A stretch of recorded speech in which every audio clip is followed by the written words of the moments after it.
ዛሬ ግን ህዝባዊ አመጽ የሚቀሰቅሱ ትግሬዎች ናቸው። ጽምዶ ሰሜነኛ የሚባለው ጎጃም ውስጥ ዳሞት ውስጥ አለልህ ከዝናቡ ጋር ሞጣ ውስጥ አለላቸው። ወታደሮቻቸውን አስገብተው ጡት የቆረጡ እነሱ ናቸው ከፋኖች ጋር። አማራ ገበሬ እንዲነሳ የገበሬ ልጆች 4 ሴቶች በአራቱ ክፍለ ሀገር በአንድ ቀን ሁለት ጡታቸው ተቆረጡ። እንዴት አይነት መንግስት ነው? ኦሮሞ ጨካኝ ነው፣ አብይ ጨካኝ ነው ተብሎ ተነስቶ ህዝባዊ አመጽ ተደርጎ ትግሬዎች ከፋኖ ቀድመው 4 ኪሎን ተመልሰው እንዲገቡ ሀቁን መጋለጥ አለበት።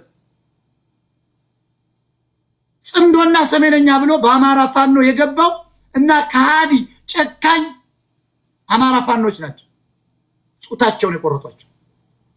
ልክ ሀውዜን ላይ ደርግ መጣ ብለው የትግራይን ስላልተከተላቸው ወያኔዎች በቦምብ የትግራይን እናት እንዳስጨፈጨፉ ፋኖ የሚባል የተገዙ ለትግሬ የተሸጡ መሃይሞች ጥቂት ናቸው መሪዎቻቸው ሆነው ጡት እንዲቆረጥ አደረጉ።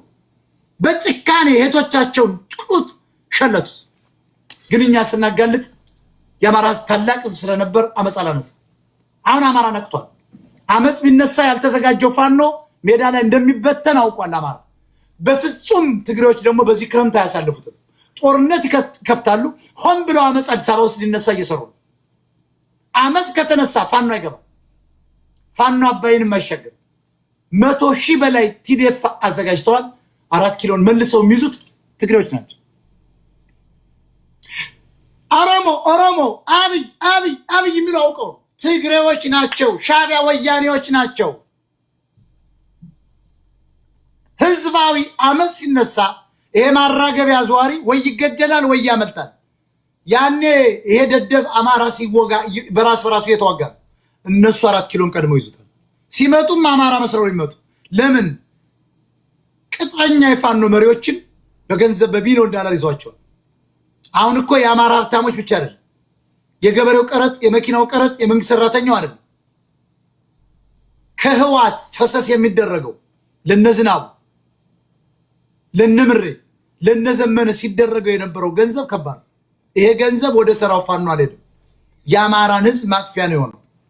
ሴት መመልመያ ነው። ከአሜሪካን ሀገር ከአውሮፕላን እንደወረደች እኮ ውስኪ ነው የምትገዛው። ቀጥታ ጠቦት በግ ይወርድለታል። ጫካ አልጋ ተዘጋጅቶ ጫካ ውስጥ አልጋ አለ። ፋኖች እንዲህ የሚያረጉ ባለጌ ፋኖ መሪና ፋኖች አሉ። ይሄው የዝናቡ ፎቶ ወጣለሁ። ዘገየ ልኳታል አወጣቸው። ነገ ደግሞ የዘመነ ይወጣል።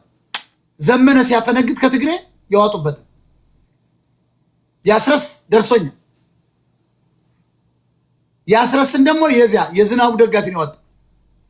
አየው አረብ ሀገር የተቀመጠ ያስረስ ደጋፊ የዝናቡ ደጋፊ ደግሞ ያስረስ ነው ወጣ። ያስረስ ደጋፊ ደግሞ የዝናቡ ነው ወጣ። እነዘገየ ይሄን ነው እየሆነ ያለው።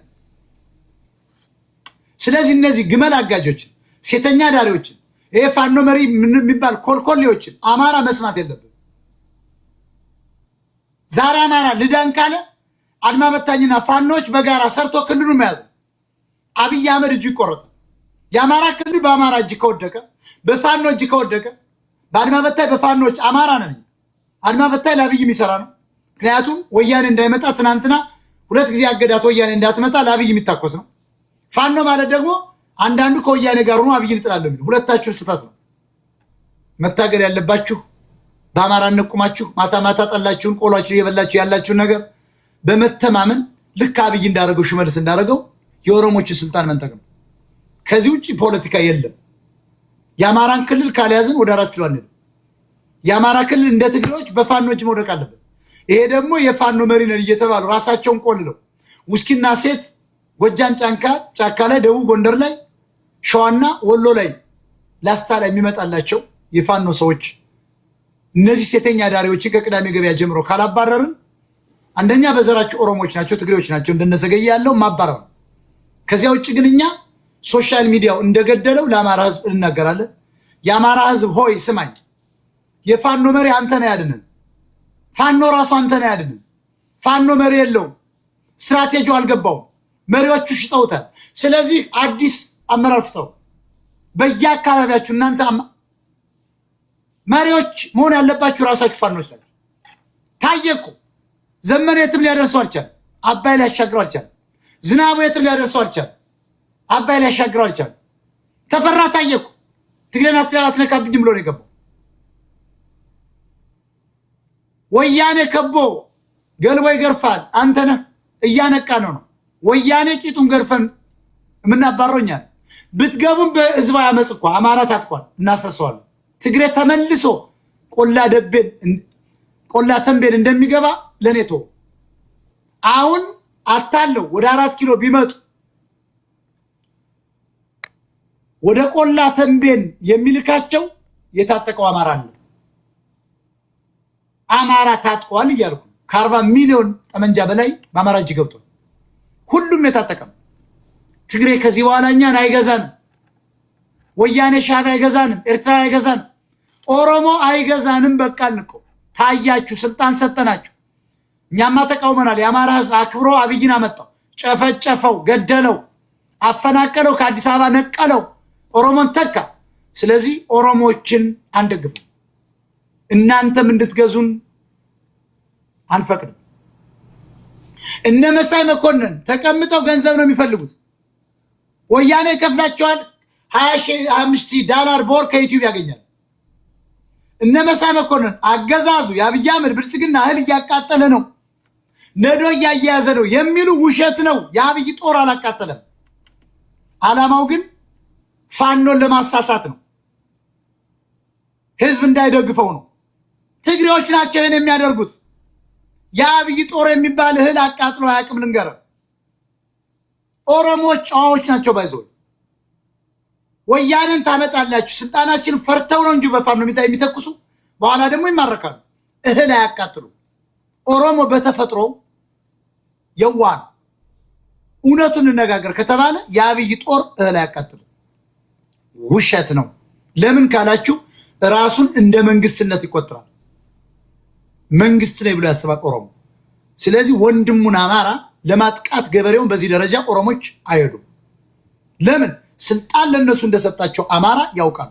የኦሮሞ ህዝብ ትልቅ ነው። ባይዘው እኛ የምንሰድበው ይሄን ጋላውን፣ ይሄ ጽንፈኛውን፣ ገዳዩን ከወያኔ ጋር እሰራለሁ የሚል ብልጽግና ውስጥ ገብቶ የሚያጨረብረውን ወርቅ የሚያሸሸውን ነው እንጂ ኦሮሞ ህዝብ ለአማራ ብዙም ክፋት የለም።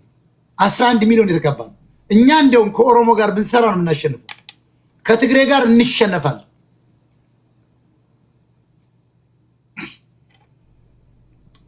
ትግሬን ሰሜነኛ ጽምዶ ብሎ ደግፎ ማምጣት ወደ 4 ኪሎ ታጭዶ ተወቅቶ ተበጥሮ በጎተራ ውስጥ የተቀመጠን እህል ወይም ደግሞ በገበሬ ማሳ ላይ የተራአበ አይጥ መልቀቅ ማለት ነው። ትግሬንና ሻዕቢያን ማምጣት፣ ወያኔና ሻዕቢያን ማምጣት ማለት ኦነግን በገበሬ ጎተራ ላይ የተራበ አይጦችን መልቀቅ ማለት ነው። አዲሱ አይጥ ነው እየመጣ ያለ። አንፈልጋችሁም መባል አለባቸው። ህዝባዊ አመጽ እየጠሩ ያሉት በሙሉ በአማራ ፋኖ ውስጥ ሆነው እነሱ ናቸው። የፕሪቶሪያው ስምምነትን አላፈረስንም ለሚል በፋኖ በኩል ወደ አብይ ለመተኮስ እየሰሩ ያሉት እነሱ ናቸው። አብይም ልፍስፍስ ነው። በኤርትራ መንግስት ላይ አቋም የለውም። አሜሪካ ከልክሎታል። አይሄድም። ቀይ ጦር ቀይ ባህር የለም። ፋኖ ከስሯል። ጽምዶ ከስሯል። ወደቡን ሳውዲ አረቢያ እንድታለሙ አሜሪካ ፈቅዷል። አብይ ትንሽ መውጫ ሸቀጦች እንድታስተላልፍ እንፈቅድልሃለን ብለውታል። ከዚህ በኋላ ኦሮሞዎች ወይም ብልጽግና ወደ ቀይ ባህር የሚተኩስበት አንድም አንዳችን ስልጣንም የለውም፣ መብትም የለውም፣ ኃይልም የለውም። አሜሪካ ነው ወሰኑ። ትግሬዎች አሁን የሚያዋጉን ወልቃይትና ራያን ከያዙ በኋላ ጦርነቱን ያቆሙታል። ህዝባዊ አመጽ ካሉ 4 ኪሎ ይችላሉ። ያም አሜሪካ ደግፏቸዋል። ሻዕቢያና ወያኔ አንድ ነዋ። አሜሪካ እየደገፋቸው እናንተ ይሻላላችሁ የተባለ ያ ካልሆነ ግን ሻዕቢያና ወያኔ ወይም ደግሞ ወያኔ ያደዋ ትግሬ ራያንና ወልቃይትን ከያዘ በኋላ ኦልሬዲ ራያ ተይዟል። ወልቃይትን ከጨረሱ በኋላ ጦርነቱን ያቆሙታል ከፋኖ ጋር። ለምን ሲል የፋኖ መሪዎች አይ አሜሪካ ከለከለች፣ ወደ አዲስ አበባ ትሉ ተብለናል ይላሉ። ታያላችሁ፣ ይሄ ነው የሚሆነው። ስለዚህ ሁሉ እህል የሚቃጠለው፣ ጡት የሚቆረጠው፣ ቤተክርስቲያን መስጊድ የሚቃጠለው፣ አማራ ያለ አግባብ በጎች አሉ ወይ ተብሎ ከመኪና ላይ ወርዶ የሚታረደው ኦሮሞች አይደሉም። ጥቂት ዘረኛ ኦሮሞችን ከፊት አሰልፈው ትግሬዎች ናቸው። ኦሮሚያ ውስጥ ያደጉ፣ ደቡብ ውስጥ ያደጉ፣ ቤንሻንጉል ውስጥ ያደጉ ጎጃም ውስጥ ያደጉ ትግሬ ነው ይሄን እየተጫወተብን ያለ ወያኔ ሻቢያ ነው የሚጫወትብን ጨርሻለሁ ጄም ቀጥል ሄድበት